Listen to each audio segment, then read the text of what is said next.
सर्व समाज बांधवांना जय जिजाऊ जय शिवराय। मी सचिन हवळे पाटील। खासदारकीचा फॉर्म भरताय, सावधान। कारण तुम्ही खासदारकीचा फॉर्म भरत असताना सर्वप्रथम तुम्हाला संविधान समजून घ्यावं लागेल। संविधानावर भारत देश कसा चालतो, लोकसभा काय, राज्यसभा काय, कायदा कसा मंजूर होतो, संविधानावर कसे कायदे बनवले जातात, सर्व जाती धर्माचे मंत्रालय किती, हे सर्व गोष्टी तुम्हाला बारकाईने समजून घ्यावं लागेल। तुम्हाला तुमची हिंदी आणि इंग्लिश याच्यावर प्रभुत्व मिळावं लागेल। कारण हिंदी भाषिक आहेत तिथं आणि काही कन्नड भाषिक, तेलुगू भाषिक, सर्व भाषिक लोक आहेत। तर तुम्हाला हिंदी आणि इंग्लिशवर प्रभुत्व मिळावं लागेल। भावनेवर अवलंबून संसद चालत नाही। तर सर्वांनी आपलं हिंदी इंग्लिश मजबूत करा, संविधान समजून घ्या, कायदेमंडळ समजून घ्या, किती जिल्हे आहेत, किती खासदार आहेत, कोणत्या जिल्ह्यात काय काय असतं। कारण लोकसभा म्हणजे पूर्ण भारत देशाचं तुम्हाला नेतृत्व करायचं असतं। आज सर्वसामान्य लोक हे लोकसभेत जाण्याचं स्वप्न हे ह्या येणाऱ्या निवडणुकीमध्ये साध्य होण्याची शक्यता वाटते।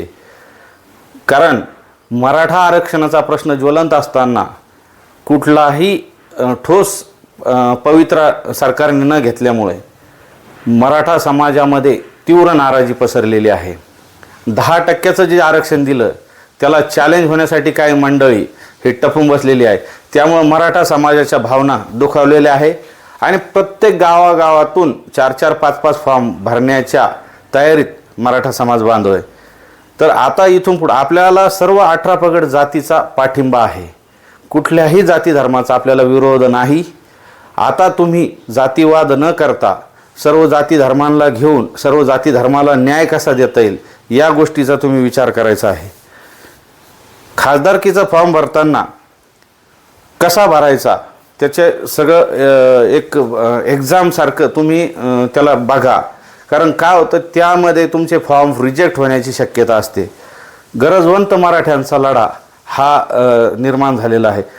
हे 2019ला चित्र राहिलं असतं। 2016ला जे मराठा क्रांती मोर्चे लाखाचे मोर्चे निघाले, पण त्यावेळेला योग्य नेतृत्व न मिळाल्यामुळं आणि सरकारने कुठली भूमिका नाही घेतली। पण आपल्याकडे जे नेतृत्व पाहिजे होतं ते नेतृत्व नव्हतं आणि जरांगे पाटलाच्या रूपात एक नेतृत्व उभरलेलं आहे आणि सच्चा व्यक्ती आहे, कुठल्याही परिस्थितीत मॅनेज होत नाही आणि राजकारणाची कुणालाच अपेक्षा नाही आहे। म्हणजे राजकारणात येण्याची मनोज जरांगे पाटलाची इच्छा नाही आणि कुणाचीच नाही, पण सर्वसामान्य लोकांची जी भावना झालेली आहे त्या भावनेनुसार आणि भारत देश हा संविधानावर चालतो। डॉक्टर बाबासाहेब आंबेडकर यांनी जे आपल्याला संविधान दिलं, अत्यंत सुंदर संविधान दिलेलं आहे।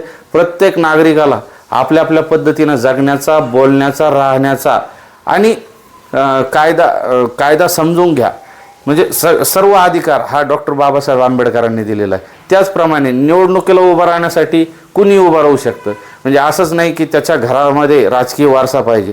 तर त्यामुळं सर्वांनी अगोदर संविधान समजून घ्या, लोकसभा समजून घ्या, राज्यसभा समजून घ्या आणि जर आचारसंहिता लागायच्या अगोदर मराठा समाजाला या सरकारने आरक्षण नाही दिलं तर सर्वसामान्य मराठी म्हणजे शेतकरी असतील, कष्टकरी असतील, नोकरदार असतील, हे लोक फॉर्म भरून आपापली जागा फिक्स करणार आहे। त्यामुळं सर्वांनी अभ्यास करून लढा।